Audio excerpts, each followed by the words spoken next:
Boss क्या आ गया और उनका मुआयना किया। हे भगवान, इनसे तो स्टीयरिंग व्हील तक निकाल लिया गया था। दरवाजे को छूते ही जंग झड़ने लगी। मेरे काम के लिए एकदम परफेक्ट थी। बॉस मैं तुम्हें 4000 देता हूँ। तुम 2 क्रेन और एक वेल्डर का इंतजाम करो और आज रात मुझे एक प्राइवेट काम कर दो। जैसे ही सुना कि एक्स्ट्रा पैसे मिलेंगे, बॉस की आंखें चमक उठी और उसने तो ताश तक छोड़ दी। लड़के, इस चेहरे से तो तुम सीधे साधे नहीं लगते। कहाँ जाना है? डिजनवान के अंडरग्राउंड गैराज में। हम मेरे लिए कब्र बनाने जा रहे हैं। इंजन की गर्जना खाली अंडरग्राउंड गैराज में गूंज उठी। 2 भारी भरकम क्रेन धीरे धीरे अंदर आईं, जिन पर वे 2 जंग लगी कबाड़ की वैनें लदी थीं। मेरे आदेश पर दोनों क्रेनों ने बिल्कुल सटीकता के साथ एक चाल चली।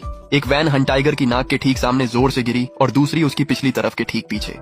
दोनों वैनें ठीक मेरी AC 88 और AC 89 पार्किंग की कानूनी सीमाओं के भीतर थीं और उनके और हंटाइगर के बम्पर के बीच 3 सेंटीमीटर भी जगह नहीं बची थी। अब तो कार निकालना तो दूर, वहां से कोई मोटा बिल्ली भी नहीं निकल सकता था। लेकिन ये अभी भी काफी नहीं था। मैंने हाथ से इशारा किया। वेल्डर अपना सामान लेकर पास आया। मास्टर, क्या आप मेरी पार्किंग के ये 2 क्लैंप देख रहे हैं? मैंने जमीन में लगे धातु के एंकरों की ओर इशारा किया। इन दोनों कबाड़ गाड़ियों के नीचे के हिस्से को इन दोनों क्लैंप से अच्छी तरह वेल्ड कर दो, बहुत मजबूती से। कई बार वेल्डिंग करना ताकि कोई भी इसे सिर्फ ग्राइंडर से ही खोल सके। यार ये चाल तो जबरदस्त है। अब ये हंटाइगर एक टेराकोटा योद्धा बन गया है। चिंगारियों के बीच आधे घंटे बाद काम पूरा हो गया। मैंने संतुष्ट होकर अपनी कृति को देखा और बैग से 2 बड़ी HR शीट्स निकाली, जिन्हें मैंने पहले से तैयार कर रखा था। मैंने उन्हें पारदर्शी टेप से दोनों वैनों के विंडशील्ड पर चिपका दिया। कागज पर मोटे काले अक्षरों में लिखा था, उच्च श्रेणी की निजी कलाकृति। समय स्थिर। सामग्री शुद्ध लोहा। मूल्य 5 लाख युआन। निजी पार्किंग स्थल में कानूनी रूप से खड़ी। अगर छुआ तो पुलिस को बुलाऊंगा। क्षति पूरी भरपाई। मैंने हंटाइगर के बोनेट पर हल्की थपकी दी और धीमी आवाज में कहा, शुभ रात्रि लॉन्ग। कल तुम्हारा दिन शानदार हो। अगली सुबह 9 बजे मैं अभी भी चैन से सपने देख रहा था। तभी मोबाइल पागलों की तरह बजने लगा। वह लाओ वांग था, समुदाय का प्रभारी।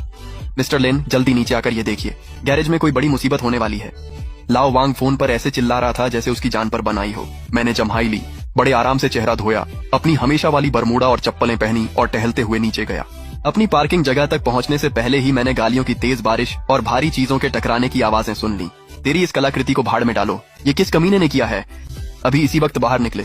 लाओ वांग और कई गार्ड एक तरफ खड़े थे, डर के मारे कांप रहे थे, सांस लेने की भी हिम्मत नहीं कर रहे थे। वाह, यहाँ तो बड़ा माहौल बना हुआ है। मैं जेब में हाथ डाले हुए कॉलम के पीछे से बाहर आया। सारी निगाहें एकदम मुझ पर टिक गईं। क्या ये तूने किया है बदमाश? वहाँ ऊपर साफ साफ लिखा है, ये मेरी निजी प्रदर्शनी की वस्तु है। अभी इसी वक्त तुम पर जानबूझकर 5 लाख युआन की कीमत वाली निजी संपत्ति को नष्ट करने का आरोप लगाया जा रहा है। 5 लाख? भूमिगत गैराज में कोई हथियार लेकर उपद्रव कर रहा है और मेरी कीमती निजी संपत्ति को नुकसान पहुंचा रहा है। संदिग्ध व्यक्ति काबू से बाहर है, तुरंत एजेंट भेजें। जैसे ही उसने सुना कि पुलिस को बुला लिया गया है, लॉन्ग का हाथ हवा में ही जड़ हो गया। डंडा एक तेज आवाज के साथ जमीन पर गिर गया। 5 मिनट से भी कम समय में 2 गश्ती गाड़ियां लाल और नीली बत्तियां चमकाते हुए गैराज में दाखिल हो गईं।